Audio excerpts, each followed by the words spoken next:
जय माता की, जय मैया चिंतपूर्णी।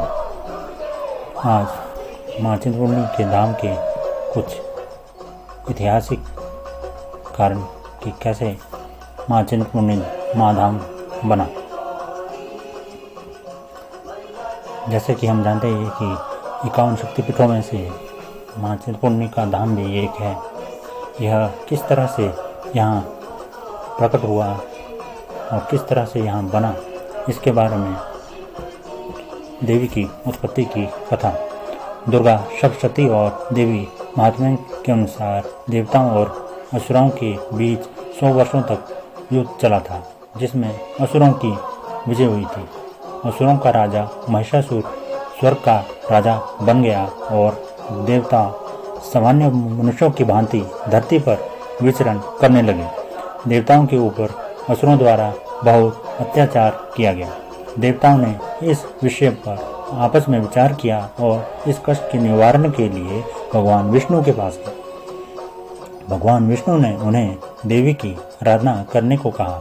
तब देवताओं ने उनसे पूछा कि वो कौन देवी है जो हमारे कष्टों का निवारण करेगी। इसी योजना के फलस्वरूप त्रिदेवों ब्रह्मा, विष्णु और महेश तीनों के अंदर एक दिव्य प्रकाश प्रकट हुआ, जो देखते ही देखते एक स्त्री रूप में परिवर्तित हो गया। इस देवी को सभी देवी देवताओं ने कुछ न कुछ भेंट स्वरूप प्रदान किया।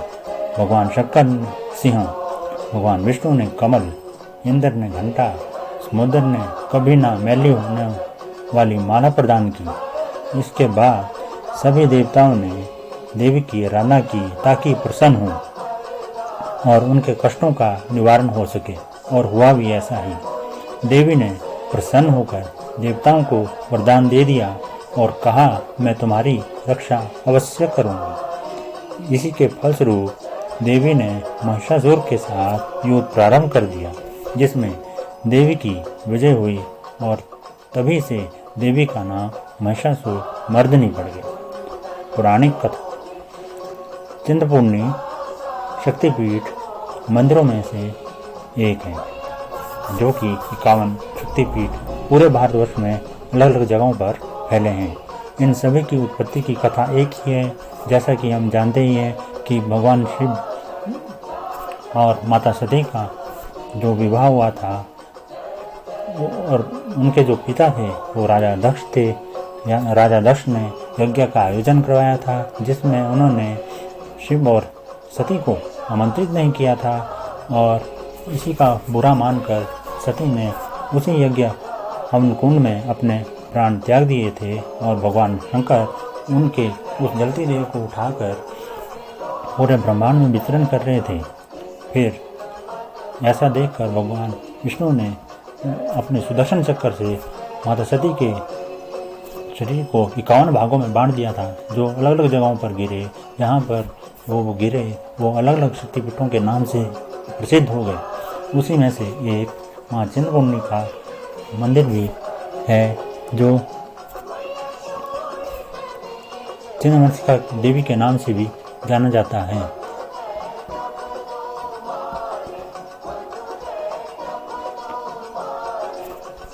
और आए दिन चिंतपूर्णी, जो कि बहुत ही प्रसिद्ध मंदिर है, यहाँ पर चैत्र, श्रावण, आश्विन नवरात्रि बहुत धूमधाम से भी मनाए जाते हैं। यहाँ विशाल मेलों का आयोजन भी होता है, और नवरात्रि के प्रत्येक रात्रि में यहाँ जागरण का भी आयोजन होता है। नवरात्रि के दिनों यहाँ आने जाने वाले श्रद्धालुओं की संख्या में भी वृद्धि हो जाती है। मंदिर और देवी दर्शन। चिंतपूर्णी गांव जिला ऊना हिमाचल प्रदेश में स्थित है।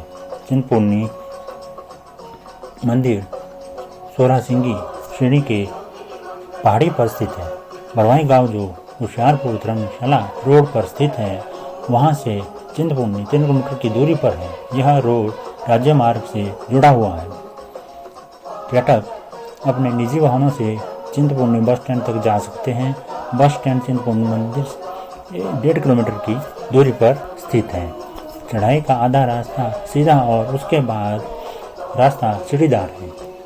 गर्मियों में मंदिर के खुलने का समय 4 से 11 बजे तक होता है और सुबह सर्दियों में 5 बजे से 10 बजे तक का समय है। दोपहर 12 से 12:30 तक भोग लगाया जाता है और 7:30 से 8:30 की साय आरती होती है। दर्शन के लिए आने वाले श्रद्धालु माता के लिए भोग रूप में सूजी का हलवा, लड्डू, बर्फी, खीर, बताशा, नारियल आदि लाते हैं। कुछ श्रद्धालु अपने मन्नत पूरी हो जाने पर ध्वज और लाल चुनरी माता को भेंट स्वरूप प्रदान करते हैं। चढ़ाई के रास्ते में काफ़ी सारी दुकानें हैं जहां से श्रद्धालु माता को चढ़ाने के लिए सामान, प्रसाद आदि खरीदते हैं। दर्शन से पहले प्रत्येक पर्यटक को हाथ साफ करने पड़ते हैं और उन्हें अपने सर पर रुमाल या कपड़ा आदि ढकना ही होता है। मंदिर के मुख्य द्वार पर प्रवेश करते ही सीधे हाथ पर आपको एक पत्थर दिखाएगा। यह पत्थर माईदास का है। यह वही स्थान है जहां माता ने भक्त माईदास को दर्शन दिए थे। भवन के मध्य में माता की गोल आकार की पिंडी है जिसके दर्शन भक्त कतारबद्ध होकर कर सकते हैं। श्रद्धालु की मंदिर की परिक्रमा करते हैं। माता के भक्त मंदिर के अंदर निरंतर भजन कीर्तन करते रहते हैं। इन भजनों को सुनकर मंदिर में आने वाले भक्तों को दिव्य आनंद की प्राप्ति होती है और कुछ पलों के लिए वह सब भूलकर अपने आप को देवी के चरणों पर समर्पित कर देते हैं। मंदिर के साथ ही में एक वट वृक्ष है जहाँ पर श्रद्धालु कच्ची मूली और अपनी मनोकामना की पूर्ति के लिए बांधते हैं। आगे पश्चिम की ओर बढ़ने पर एक वट का वृक्ष है जिसके अंदर भैरव और गणेश के दर्शन होते हैं। मंदिर का मुख्य द्वार सोने की परत चढ़ी हुई है। इस मुख्य द्वार का प्रयोग नवरात्रि के समय किया जाता है। यदि मौसम साफ हो तो आप यहाँ से धौलाधार पर्वत श्रेणी को भी देख सकते हैं। मंदिर की सीढ़ियों से उतरते वक्त उत्तर दिशा में पानी का तालाब है। पंडित माईदास की समाधि भी तालाब के पश्चिम दिशा की ओर है। पंडित माईदास द्वारा ही मंदिर के इस पवित्र धाम की खोज की गई थी। यहाँ पर श्रद्धालु सभी तरह से पहुँच सकते हैं जिसमें वायु मार्ग, रेल मार्ग, सड़क मार्ग ये सभी यहाँ तक पहुँचने के साधन हैं। साथ ही यहाँ विश्राम जो कि दूर दूर से भक्त जन आते हैं उनके लिए विश्रामालय भी है। तो ये माँ चिंतपूर्णी की उत्पत्ति के कहानी थी। जय माता, जय माँ चंद, जय माँ चंद।